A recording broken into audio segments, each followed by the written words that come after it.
Hi everyone and welcome to Johnny How To. So today we're going to start the process of transitioning hopefully your layer-based skills that you have in Photoshop and After Effects and transitioning those over into a node-based compositor like Nuke or Fusion by Blackmagic Design. We're going to be using some footage by a gentleman named Maximilian, and this footage came way back when Appleshake was the kind of industry standard node-based compositor. So check out his IMDb. He's worked on a lot of stuff, still very active, and I believe this is his personal website, so check out his art if you'd like as well. Really cool stuff. All right, so let's go ahead and start off in After Effects and just take a look at the footage we're actually working with.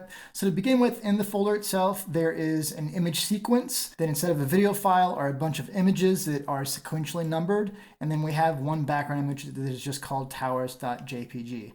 Now I already have that assembled inside of After Effects, and as you can see, we have our mitosis guys splitting off. And they do have an alpha channel, meaning that they're going to go on top of a background nice and cleanly, already pre-cut out for us. And then we have our background image, which is just one still image. All right, so let's go ahead, and in this video, all we're going to do is we're going to reproduce this very basic composite inside of a node-based compositor. Again, in this case, Nuke, but I'll probably do some videos inside of Fusion as well. So let's go ahead and get started with that. Okay, so I'm assuming you've never used Nuke before, so I'm going to go through the import process and all the panels and shortcuts and everything like that. And to get footage in, instead of calling it import, they named it read. And so up in the upper left here, we see we have a read node option here. And if I click on this, it'll add it, but you can see there's a keyboard shortcut here that's just R for read. And the main nodes all have keyboard shortcuts more or less, so it's good to try and start getting in the habit of using those. So instead of clicking on this icon, which you always can, I'm just going to hover down here in the node graph, which I'll explain in just a second. I'm just going to press R for read.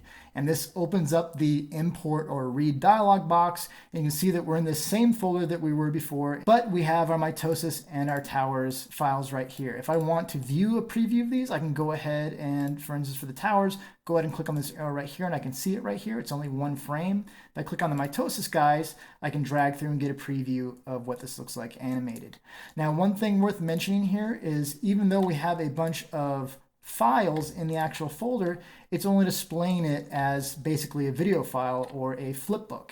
And the reason is because the sequences checkbox is checked right here. If I uncheck that, you can see we have all the individual files, but it's just being smart and saying, okay, these have the same name, they're just numbered sequentially. I'm assuming it's an image sequence, so I'm going to treat it as such. So I'm going to click on that, click on open, and now I have this opened up inside of Nuke. So the different panels inside of Nuke is basically the node graph.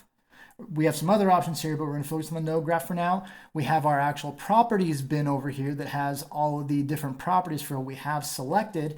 And then we actually have our view right here. And to view things in the viewer, you either have your little viewer guy right here that you drag over to the file you want to view, or a lot more easily, you just go and select it and press 1 on the key strip of your keyboard and it will load it in the viewer. So right now we can see that this file we have selected or double clicked in here has a resolution of 768 by 576. It tells us how many frames it is and gives us information about the file.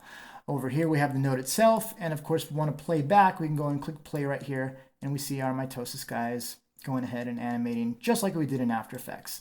Now, one of the cool things here that I do like over a layer-based compositor like Photoshop or After Effects is it's a little bit easier to look at your channels because you're doing that so often. So we have the drop down. We can do red, green, blue, and then alpha.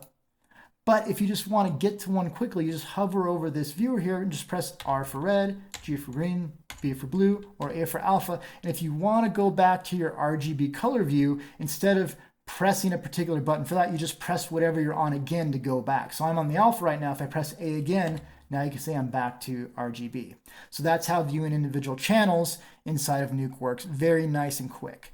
All right, so I'm going to go ahead and bring in our background. So you can always use the read, but you can also drag in. So down here I have my window open with my files. I'm just going to drag in the background layer.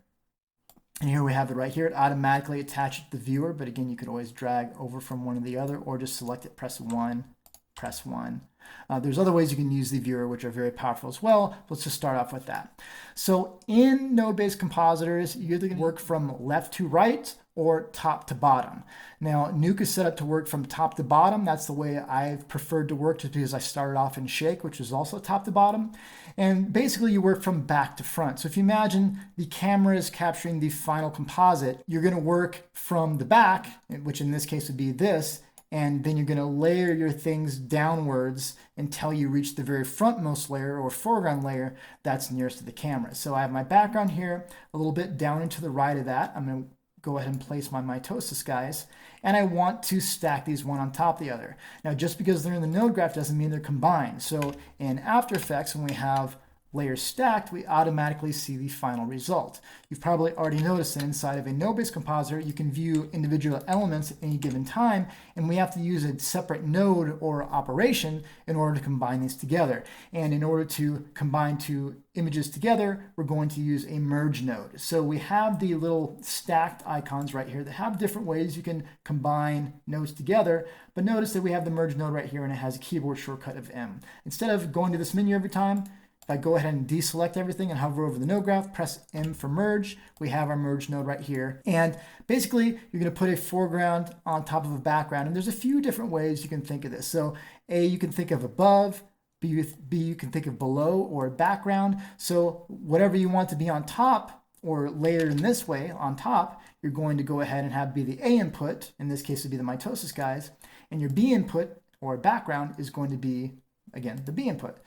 So if I go and do it that way, so A above, B below, and I'm going to go ahead and just line up my merge node with the B input. I'm going to keep it just going straight down. I'll talk about organizing your node tree a little bit later on. But if I go ahead and right now, while this is done, you can see I'm still not seeing my final composite. And that's because the viewer is still connected to this particular mitosis guys. So what I'm going to go ahead and do is just drag on this little dotted line. And now we see our composite.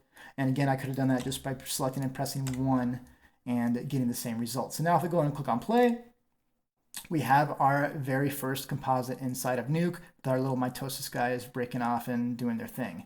Now I'm going to go ahead and stop this video here. This is just a very, very basic, very introduction to node-based compositing and how you merge them together.